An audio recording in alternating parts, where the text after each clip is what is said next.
सो hi guys, welcome back. So last time हम लोगों ने पढ़ा था बूस्टिंग क्या होता है। इस बार हम लोग जानेंगे कि बैगिंग क्या होता है and how it is different from boosting, right? So let's get started. So here is the screen. Bagging is also referred to as bootstrap aggregation. क्या होता है bootstrap aggregation? Bagging it is a machine learning ensemble technique used to improve the accuracy and stability of the model.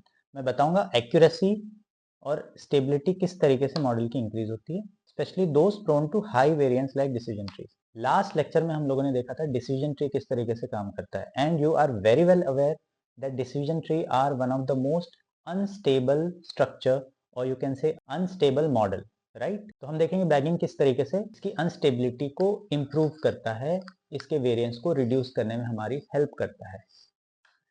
So bootstrapping refers to creating bootstrap sample from given data. A bootstrap sample is created by sampling the given data set uniformly with replacement. तो मैं ये आपको बताना चाहूंगा कि bootstrap sample इन सैंपलों में से डिफरेंट चंक ऑफ सैंपल्स निकालते हैं and it is done automatically, और वो हम लोग एंसेंबल में प्रोड्यूस करते हैं। इससे क्या होता है, जितने भी सैंपल्स और जितने भी डिसीजन ट्रीज इसमें क्रिएट हो रहे हैं उसका एक एग्रीगेट हम लोग लास्ट में कंसिडर करते हैं, जिसकी वजह से उसका वेरिएंस रिड्यूस होता है। एक आइडिया मैं देना चाहूंगा। फॉर एग्जाम्पल 10 लोग ऐसे हैं जो किसी एक सजेशन को रेकमेंड करते हैं। सो कोई एक ऐसा फ्रेंड हो सकता है जिसका आंसर आउटलायर है, राइट? तो इस तरीके के एक्सट्रीम आउटलायर्स को कैंसिल कैसे किया जाता है? जब हम बाकी 9 लोगों का उसमें डिसीजन एग्रीगेट करें, मतलब बाकी 9 लोग क्या कहते हैं को ऐड करें और उसका मीन निकाले या एवरेज निकाले। ओके, मैथमेटिकली हम लोग इसको कैसे समझ सकते हैं? अगर हर एक मॉडल का वेरिएंस सिग्मा स्क्वायर है, देन n मॉडल्स का वेरिएंस हो जाएगा sigma square divided by n, right?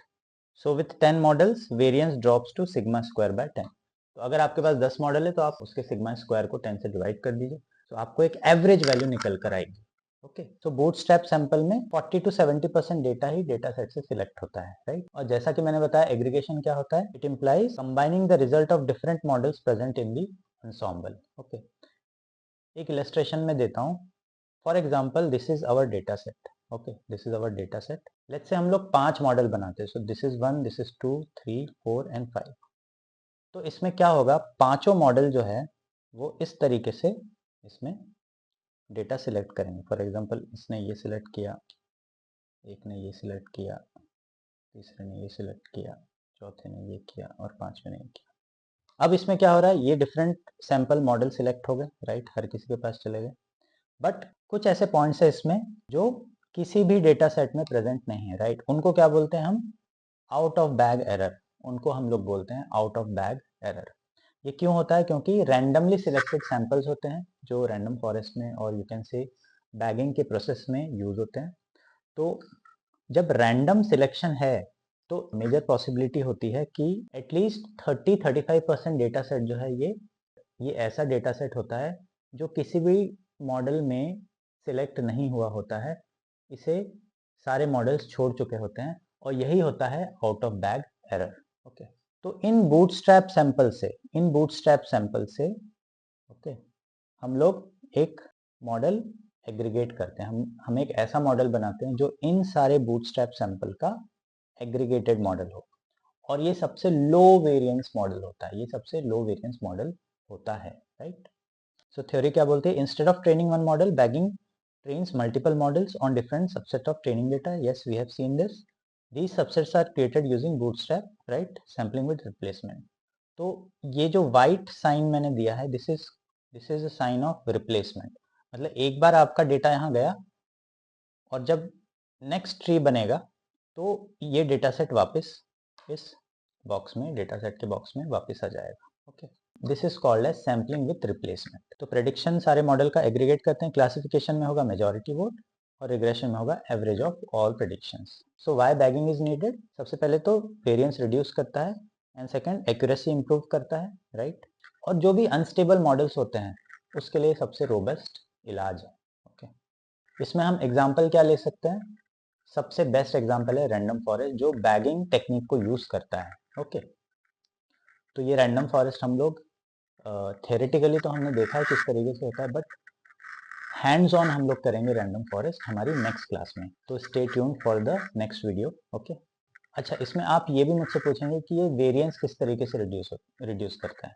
ये मैंने आपको पहले बताया है कि हर एक मॉडल का जो है सिग्मा स्क्वायर वेरिएंस होता है, और फॉर एग्जांपल अगर 10 मॉडल्स है आपके पास, तो उस वेरिएंस को आप 10 से डिवाइड करोगे तो आपका एक एवरेज मॉडल आता है।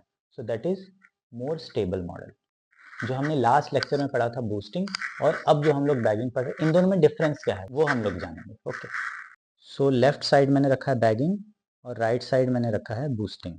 ओके, सो बूस्टिंग क्या होता है? Improves model step by fixing mistake. मतलब एक सीरीज ऑफ मॉडल हमने देखा था बूस्टिंग में, राइट। बैगिंग में क्या होता है? Combines many models to make one strong model. Directly ये एक ऐसा मेथड है जिसमें डिफरेंट मॉडल्स को एक साथ कंबाइन करता है, जिसमें कुछ कुछ जो डेटा सेट हो सकते हैं वो छूट जाते हैं। That is called as out of bag error. How it works? Trains models independently. तो जो भी मॉडल्स बनेंगे वो इंडिपेंडेंट बनेंगे। बूस्टिंग में क्या होता है? Trains the model one by one. Okay, तो वन आफ्टर अनदर ये मॉडल ट्रेन करता है, और हर एक मॉडल जो है अपने प्रीवियस मॉडल से ज्यादा बेटर परफॉर्म करता है। फोकस क्या है? Reducing variance. बूस्टिंग में होता है रिड्यूसिंग बायस। तो boosting reduces bias, bagging reduces variance. Data sampling कैसा होता है? Uses random subset of data with replacement. Okay, और डेटा सैम्पलिंग बूस्टिंग में कैसा होता है? Uses all data but gives more weight to wrong prediction. तो हमने देखा था कि किस तरीके से बॉक्स के अंदर हम लोगों ने डिफरेंट डिफरेंट कैटेगराइज किया था, और जो मिसक्लासिफाइड डेटा सेट होते थे उसको हम लोग ज़्यादा वेट असाइन करते थे। This was the tactic use by boosting, right. Bagging में स्पीड फास्टर है because model run in parallel. Okay, bagging में मॉडल पैरेलल रन होते हैं। बूस्टिंग स्लोअर है because model run in sequence, right. एक के बाद एक सीक्वेंस में मॉडल जो है इम्प्रूव होता है। That is why boosting is a slow process and bagging is a very fast process. Example bagging का क्या हो सकता है? Random forest. और बूस्टिंग के एग्जाम्पल जो हमने लास्ट क्लास में देखा था, ada boost, gradient boosting, XG boost. Okay, bagging कहाँ यूज होता है? हाई वेरिएंस मॉडल में, like decision tree. And boosting कहाँ हो सकता है? Use weak models that need improvement. कोई भी मॉडल जो वीक हो उसमें इम्प्रूवमेंट अगर करना है then we use boosting. So guys, अब हम लोग बात करते हैं आउट ऑफ बैग एरर क्या होता है। तो लेट्स से हमारे पास 100 ऑब्जर्वेशन है और 15 फीचर्स हैं। आउटकम जो है हमारा एक कैटेगोरिकल वेरिएबल है। तो अगर हम मॉडल्स बनाते हैं जिसमें number of models is equal to 50 है, मतलब 50 डिसीजन ट्रीज हम लोग बना रहे हैं, तो इस केस में आई क्या हो जाएगा? आई की वैल्यू हो जाएगी 1 से 50 तक। ओके, ये आई की वैल्यू हो जाएगी। लेट्स से हमारा ये पूरा डेटा सेट है, और N1 एक ऐसा डेटा सेट है, फर्स्ट केस हम लोग ले रहे हैं, यहाँ बन रहे हैं 10 मॉडल्स, और ये 10 मॉडल्स में N1 डेटा सेट प्रेजेंट नहीं है। सो ये 10 मॉडल के लिए टेस्ट डेटा सेट हो जाएगा N1, और चूंकि हमारा आउटपुट कैटेगोरिकल वेरिएबल है, तो लेट्स से हमारा आउटपुट आता है 4 ट्रीज जो यस है, और 6 ऐसे ट्रीज हैं जो जिसका आउटपुट नो आता है। इसका एग्रीगेट क्या होगा? Final output will be no. So majority vote क्या हुआ? नो हुआ। तो फाइनल क्लास प्रेडिक्शन क्या होगा? Final prediction will be no, right. Similarly N2 data set हमने लिया। फॉर एग्जांपल N2 के 15 मॉडल्स हैं। फॉर एग्जांपल N2 के 15 मॉडल्स हैं। लेट्स से 12 मॉडल्स बोलते हैं नो, और 3 मॉडल्स बोलते हैं यस। तो इसका फाइनल एग्रीगेट प्रेडिक्शन क्या आया? नो। सिमिलरली N3 ऐसा डेटा सेट है जो अगले 20 मॉडल्स में अवेलेबल नहीं है, इसका कुछ प्रेडिक्शन आता है। सो ये सारे प्रेडिक्शंस मिलके हमारा एक फाइनल प्रेडिक्शन सजेस्ट करेगा, right. So once all the predictions are made by the models, then we can estimate the out of bag error as follows. So what is out of bag error? It will be number of observation predicted wrongly divided by total number of observation. ये हमारा out of bag error हो जाएगा. So guys, this is all with respect to bagging. So I hope कि आपको bagging का concept जो है वो properly समझ में आ गया होगा. So don't forget to like, share, subscribe to my channel. So in the next class, I'll be telling you how bagging is done in random forest using Python coding. Okay. So stay tuned. That's all for today. Thank you.